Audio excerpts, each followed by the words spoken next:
पहली चीज़ तो ये कि आपने कभी अपनी पेंशन बंद करने के बारे में नहीं सोचा।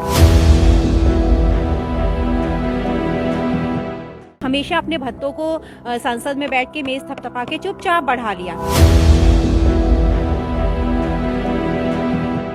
अभी एक उदाहरण आया कि उसने पहले ही आत्महत्या कर ली, रिटायर होते ही आत्महत्या कर ली। क्योंकि सरकार वही आएगी जो ओल्ड पेंशन देगी।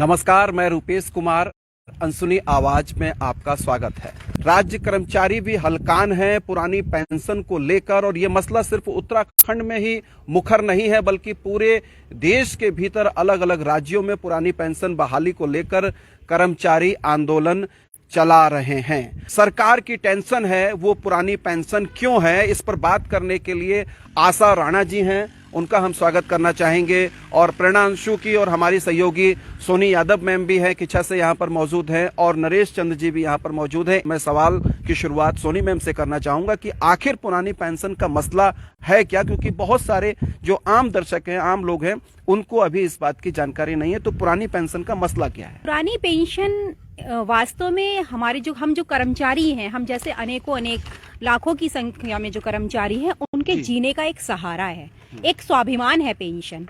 वास्तव में ठीक कह रहे हैं आप कि बहुत बड़ी बड़ी सैलरीज हम लोग ले रहे हैं, तो जैसे जैसे सैलरीज बढ़ रही है, महंगाई भी तो बढ़ रही है ना, हम कौन सा उन सैलरीज से सेविंग कर पा रहे हैं? जी, मैं अपने दर्शकों को निवेदन करना चाहूंगा कि अगर आपने अनसुनी आवाज के फेसबुक पेज को फॉलो नहीं किया है तो तत्काल कीजिए। आप हमको यूट्यूब पे भी सब्सक्राइब कर सकते हैं, और इस रिपोर्ट पर जरूर अपनी राय व्यक्त करिएगा, और अगर बेहतर लगे तो इसको शेयर भी कीजिएगा। अगर आपको लगता है कि पुरानी पेंशन बहाली की जो डिमांड राज्य कर्मचारियों की है उससे अगर आप समर्थन में हैं तो इस रिपोर्ट को जरूर आप साझा करिएगा। फिर सवाल आशा जी आपसे यही है कि पुरानी पेंशन की जो प्रक्रिया है वो क्या थी, क्या उसके अचीवमेंट से क्या फायदे थे जो आप उसके दोबारा से डिमांड कर रहे हैं? ठीक है, मैं इस बात के लिए एग्री हूँ कि पुरानी पेंशन लागू होनी चाहिए। सबसे पहली बात ये है कि अप्रोक्सीमेटली 88,000 हमारे पास में अभी हमारे राज्य में सरकारी कर्मचारी हैं। मेरा फिर से ये कहना है कि ये प्राइवेट सेक्टर में क्यों नहीं। हम लोग ये बार बार बोलते कि राजकीय कर्मचारियों को मिल, हम तो इस बात की डिमांड करते हैं कि प्राइवेट को भी मिलनी चाहिए, लेकिन फिर भी यहाँ पे बात आत्मसम्मान की है ना। पेंशन को मैं आत्मसम्मान से जोड़ के देखती हूँ। नई जो स्कीम है पेंशन की, वो कैसे आपके आत्मसम्मान को बढ़ावा नहीं कर पाती है? देखिए कहाँ वो फेल हो रही है? वो वहां पर फेल हो रही है जब आपको बोला जाता है कि ये है एक अप्रोक्सीमेशन जो सोनी ने अभी बोला कि 35 से 40 साल, लेकिन आज आप देखिए कि अगर किसी बच्चों को पढ़ाई करते करते वो 30 साल में उसको जॉब मिलती है। आज ये हमारे एज का जो क्राइटेरिया वो थोड़ी नीचे आ गया है, मतलब कि अब वो बच्चा 25 साल में जॉब में नहीं लगता, वो 30 साल में। जैसे कि हम ही लोग हैं, अगर हम शिक्षक बनते हैं तो 32 साल तक तो मान के चलिए आप लग रहे हैं। तो उसके बाद हमारे पास में अगर 20 साल की या 30 साल की सेवा है तो एक अप्रोक्सीमेशन मान के चलिए ना कि मैंने 30 लाख जमा किए, मैं अनुमानित कह रही हूँ, और 30 गवर्नमेंट क्या है, और उसके बाद आपको 60% शेयर मिल जा रहा है, यानी कि आपको कम से कम 27-28 लाख तक रुपया वापस मिलता है।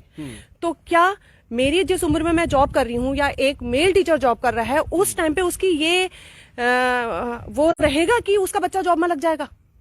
उसका बच्चा उस वक्त पढ़ाई कर रहा होगा, ये गारंटी है। जी, आशा जी ने एक बड़ी बात ये कही है कि जो सरकारी सिस्टम है, यानी कि जिस सरकारी व्यवस्था के तहत राज्य कर्मचारी या पूरे देश के अंदर कर्मचारी काम करते हैं, उनका अगर परसेंटेज देखा जाए तो उनकी संख्या कमोबेश मुझे लगता है कि 3-3.25% के आसपास रहेगी, इससे ज्यादा नहीं होगी। बड़ा सवाल यह है क्योंकि जीवन को सुरक्षित करना ये सिर्फ सरकारी कर्मचारी या सरकारी विभाग में काम करने वाले व्यक्ति के लिए ही जरूरी नहीं है। एक हर आम आदमी जिसकी उम्र बढ़ रही है और वो वृद्धा की ओर बढ़ रहा है, वृद्ध होने की ओर बढ़ रहा है, उसका जीवन कैसे सुरक्षित होगा?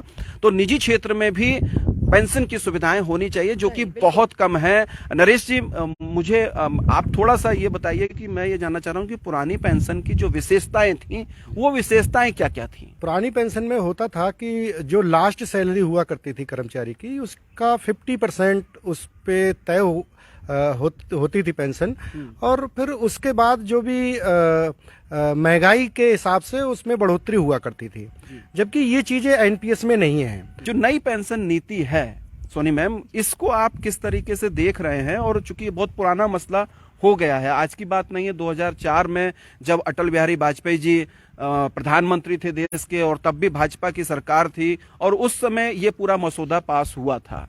देखिए, जब ये 2004 में 1 अप्रैल 2004 के बाद ओपीएस हमारी ओल्ड पेंशन स्कीम बंद कर दी गई, तो उसके बाद ये जो अब हमारे एनपीएस जो हम पर थोप दिया गया है, एक्चुअली जब आदमी जॉब लगती है तो वो सोचता है कि ठीक है यार, अभी तो नौकरी मिल गई ना, अभी जो सरकार कह रही है कर देते हैं, कोई बात नहीं, बाद में देख लेंगे। और नौकरी करते करते जब हमको 10 साल 15 साल हो गए हैं आज के समय में 2004 के बाद से, तो हमको धीरे धीरे एहसास हुआ है कि उस समय जो हमको हवा महल दिखाया गया था, रंगीन सपने दिखाए गए थे कि एनपीएस बहुत बड़ी चीज है, बहुत अच्छा होगा, आप लोग को बहुत फायदा होने वाला है इससे, वो सब अब चकनाचूर हो गए हैं। अब हम लोग को समझ में आ चुका है कि एनपीएस जो हमारा पैसा हम लोग का, सरकारी कर्मचारियों का, जो भी केंद्र के कर्मचारी उन सबका 10% हमारी सैलरी से कटता है, जबकि पुरानी पेंशन स्कीम जो हुआ करती थी उसमें सरकारी कर्मचारी से की तनख्वाह से कुछ भी अंश काटा नहीं जाता था जी, उसको पूरी तनख्वाह मिल रही होती थी। और अभी इसमें क्या है, हमारी तनख्वाह का 10% हिस्सा काट दिया जाता है। जी नरेश जी, और क्या डिफरेंसेस आप देख रहे हैं? जो मैं सोनी मैम ने बताया पुरानी पेंशन और नई पेंशन के बीच का फर्क था, इसके अलावा जो चीजें नहीं बताई हैं, जो चीजें छूट गई हैं, उन चीजों की ओर थोड़ा सा इशारा कीजिए। जी देखिए, अब तो बताने की क्या, अब तो परिणाम सामने हैं। अब तो लोग जो हमारे साथी रिटायर हो रहे हैं, तो अब तो वो परिणाम आ गए हैं। अभी तक परिणाम नहीं हुआ करते थे तो लोग अनुमान लगाते थे, और अभी एक उदाहरण आया कि उसने पहले ही आत्महत्या कर ली, रिटायर होते ही आत्महत्या कर ली, कि भी अब वो स्टेटस मेंटेन कर नहीं पाएगा, तो रोज रोज समाज में अपने का आत्मसम्मान गिरते हुए से तो अच्छा है मर जाना अच्छा है। केंद्रीय वित्त आयोग के जो चेयरमैन हैं और AK सिंह साहब, उन्होंने कहा है कि पुरानी पेंशन की जो व्यवस्था है वो अर्थव्यवस्था के लिए अन्यायपूर्ण है, वो न्यायोचित नहीं है। अब वो सरकार को चला रहे हैं, वो कह रहे हैं कि अर्थव्यवस्था पर बहुत गहरा प्रभाव इसका पड़ना है। इस बात को आप किस तरीके से देखते हैं? क्योंकि बहुत एक अतिरिक्त लोड तो पड़ता ही है ना। सबसे पहली बात तो ये क्यों दिया जा रहा है, हम तो चाह ही नहीं रहे, आप हमें दो पूरा एक साथ में। और दूसरी बात, अगर ये व्यवस्था इतनी अच्छी है तो फिर आप क्यों ले रहे हो?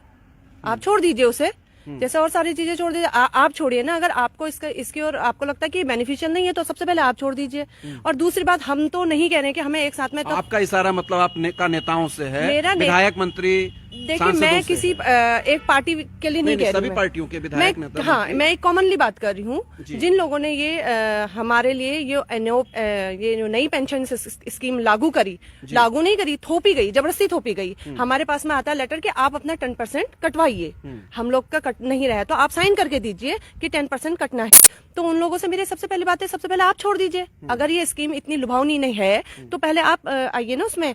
लेकिन कहा तो ये जा रहा है कि जो सैलरियां बहुत बढ़ गई हैं आप लोगों की और सारे कर्मचारियों की, सिर्फ शिक्षा डिपार्टमेंट में नहीं बल्कि हर डिपार्टमेंट में नए वेतनमान आने के बाद जो है सोनी मैम सैलरियां बहुत ज्यादा बढ़ गई हैं। और ऐसे में अगर आप अपनी पूंजी को सीमित रखते हैं, उसको बचत रखते हैं और बचा कर रखते हैं, तो बहुत ज्यादा पुरानी पेंशन की जरूरत नहीं है, क्योंकि अपनी बचत भी होती है और अपनी बचत के साथ चीजें चलाई जा सकती हैं। ये सरकार का पक्ष है, मेरी बात नहीं है। पहली चीज तो ये कि आपने कभी अपनी पेंशन बंद करने के बारे में नहीं सोचा, हमेशा अपने भत्तों को संसद में बैठ के मेज थपथपा के चुपचाप बढ़ा लिया। वहां तो आपने किसी अर्थशास्त्री से राय नहीं मांगी, क्यों?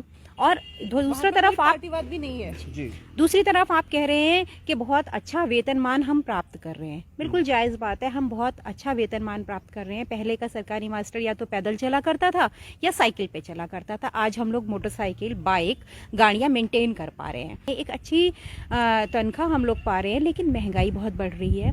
ऊपर से आप लोगों ने जो भी हम सेविंग कर रहे हैं, हर चीज पे तो टैक्स लगा दिया है। भाई, हम बैंक में अपना पैसा डिपॉजिट करते हैं, वहां पर टैक्स, हमको अगर पेंशन में के बाद कुछ फंड मिल रहा है वो भी टैक्स, पूरी आजीवन हम नौकरी में रहते हुए टैक्स दे रहे हैं। तो इतना टैक्स, हर चीज पर टैक्स दे रहे हैं, सामान खरीद रहे हैं उस पर टैक्स दे रहे हैं, तो हम बचा कहाँ पा रहे हैं भाई? हमारी सेविंग्स तक पे टैक्स लग जा रहा है, तो ये बड़ा गलत है। और उन सेविंग्स के साथ हम कैसे, मतलब आधी हमारी सेविंग टैक्स में चली जाएगी, तो उस आधी सेविंग का हम क्या करेंगे, कैसे चलाएंगे? ये गलत है, बिल्कुल गलत है। टीचर्स के लिए कहा जाता है कि अगर जनगणना करना है तो टीचरों को आना है, जानवरों की गणना करनी है तो टीचरों को आना है, चुनाव करना है तो राज्य कर्मचारी है, तमाम सारे, मतलब एक अध्यापकों की अगर मैं बात करूं तो बड़ी महत्वपूर्ण भूमिका रहती है। और जो कर्मचारी वर्ग है उस पर पूरी तरीके से व्यवस्था को लागू कराने का एक प्रेशर तो रहता ही रहता है ना। ऐसे में आप लोग बार बार ये सवाल उठा रहे हैं कि साहब फायदा सिर्फ राजनेताओं को ही क्यों हो? इसको क्या, किस तरीके से आप लोग लेते हैं कि राजनेता हैं और उनके हाथ में चीजें हैं तो वो अपने पक्ष में फैसला सुना दे रहे हैं, आम लोगों की और कर्मचारियों की नहीं सुन रहे हैं। हमारा वेतन तो के लिए तो एक आयोग निर्धारित है, वो हमारा निर्धारण करता है। हमने स्वयं अपना वेतन नहीं किया है निर्धारित, लेकिन जहाँ जो बात हो रही है सांसद या विधायक वो माननीय लोग अपने स्वयं ही अपने वेतन निर्धारण करते हैं। तो मेरे विचार से, मेरे समझ से संविधान में ऐसी न्याय व्यवस्था है कि कोई भी पूरी तरीके से अपने किसी कार्य में एक तरह से तानाशाही ना हो पाए या अपने अधिकारों का दुरुपयोग ना हो पाए, ऐसी व्यवस्था है। और हर कोई किसी न किसी उसमें बंधा हुआ होता है, लेकिन यहाँ पर बंधा हुआ नहीं नजर आता। दूसरे जो वर्ग है, न्यायपूर्ण बात है उसको ना सुनना और अपना मनमानी करना, तो ये कैसे न्यायपूर्ण है मैं खुद नहीं समझ पा रहा हूं कि संविधान में कैसे न्यायपूर्ण इसे कहा जा सकता है। मैम, गुजरात के अंदर ऐसी स्थिति है कि जहां विधायकों को पेंशन नहीं मिलती है, और पंजाब के अंदर भी ये घोषणा हुई है जब आम आदमी पार्टी की सरकार आई है, उन्होंने कहा कि हम एक ही पेंशन देंगे, एक व्यक्ति 2 बार 3 बार 4 बार जीतेगा तो उसको पेंशन उतनी बार बढ़ेगी नहीं। तो राजनीतिक सुधार भी हो रहा है, तो ऐसे में राज्य कर्मचारी जो हैं वो अपने आप के अंदर कितने सुधार की गुंजाइश रखते हैं और अपनी डिमांड में कितने बदलाव की स्थिति को महसूस करते हैं? देखिए, डिमांड तो केवल एक ही है, वो है ओपीएस, ओल्ड पेंशन। और दूसरी बात, जहां तक आप रेफरेंस दे रहे हैं गुजरात का और पंजाब का, तो ठीक है, वहां पे उन लोगों के पास में है, वो अपने आप में ही कैपिटलिस्ट है, अपने आप में पूंजीवादी है, वो तो देने की स्थिति में है। लेकिन यहाँ पे जो सेवा में है, पहले तो सरकारी जो है ना, वो कर्मचारी जो है वो सेवा कर रहा होता है, वो नौकरी नहीं कर रहा होता है। हम में से हर एक, मैं केवल टीचिंग लाइन की बात नहीं करी, मैं पुलिस कर्मियों की बात करी जो त्योहार, अपने घर के फेस्टिवल, शादी विवाह सब छोड़ के सेवा कर रहे होते हैं। दिन में और रात में भी पुलिसकर्मी सेवा कर रहे हैं। मैं सचिवालय की कर्मियों की भी बात करती हूँ, जिसके लिए हम हर चीज, छोटी छोटी चीजों के लिए हम सचिवालय में डेरा डाल के बैठे हैं, और वो रात भर 5-5, 6-6 बजे तक आउट ऑफ टाइम जो वर्किंग आवर्स हैं उससे आगे बढ़ के भी काम करते हैं। तो फिर यहाँ पे इस बात को लेके तो दूसरी राय या सुधार की कोई गुंजाइश ही नहीं है। हमारा तो एक ही नारा है एनएमओपीएस के नीचे, केवल हमें ओल्ड पेंशन दे दी जाए और कुछ भी नहीं। नरेश जी, जो पूरा आपका संगठन है उसके साथ क्या आम कर्मचारी भी पूरी तरीके से जुड़ा हुआ है, या वहां पर भी कहीं कोई 2 या 3 फाड़ हैं? नहीं सर, इसमें ऑल इंडिया लेवल पर संगठन बना हुआ है, और इसमें 49 संगठन जो है, मेरी जानकारी में जहाँ तक है 49 संगठन इसमें पूरी तन्मयता के साथ में जुड़े हुए हैं। और जितने भी 2004 के बाद एनपीएस धारित हैं, चाहे वो किसी भी विभाग के हों, चाहे वो सेना विभाग के हों, चाहे वो रेलवे के हों, चाहे वो पुलिस विभाग के हों, तो चाहे वो कर्मचारी विभाग के हों, चाहे वो शिक्षक हों, तो जितने भी विभाग हैं जो ओपीएस जिन्हें नहीं मिल रही है, वो सभी की एक ही मांग है कि भी हमें ओपीएस मिलनी चाहिए। और सबसे ज्यादा तो दुख हमें तब होता है कि जो देश की सेवा करने वाले रक्षक, जिनकी वजह से हम आज सुरक्षित नींद सो पाते हैं अपने घर पर, उनकी पेंशन बंद कर दी गई है। तो ये देखकर तो हमारा दिल रोता है। जी, तो आशा जी, जाते जाते आप क्या कहना चाहेंगे कि जो आंदोलन आप लोग चला रहे हैं उसकी क्या परिणति हो सकती है और किस स्थिति में उसको आप देख रहे हैं? ओपीएस को लेके और सरकार का रवैया हमें लेके बहुत पॉजिटिव रहेगा इस चीज के लिए, क्योंकि मेरा नाम तो आशा है। मैं आशान्वित हूँ कि सरकार हमारी बातें सुनेंगी और इसे मानेंगी भी, क्योंकि हमारा भविष्य और हमारा अभी का जो हमारा चल रहा है और आने वाला कल, वो एक अच्छे सकारात्मक परिणामों की ओर हमारी अर्थव्यवस्था और सामाजिक न्याय व्यवस्था ओल्ड पेंशन पे डिपेंड है, और सरकार इस बात को मानेगी, ऐसा मेरा मानना है, क्योंकि सरकार वही आएगी जो ओल्ड पेंशन देगी। जी, तो सरकार को सीधे सीधे आशा जी ने चुनौती दे दी है, और अलग अलग तरीके से अलग अलग राज्य में आंदोलन परवान चढ़ रहा है। सरकार कितनी सुन पाती है और 2024 के चुनाव में इसका क्या असर पड़ता है, ये तो भविष्य के गर्भ में है। बहुत बहुत शुक्रिया, बहुत बहुत धन्यवाद।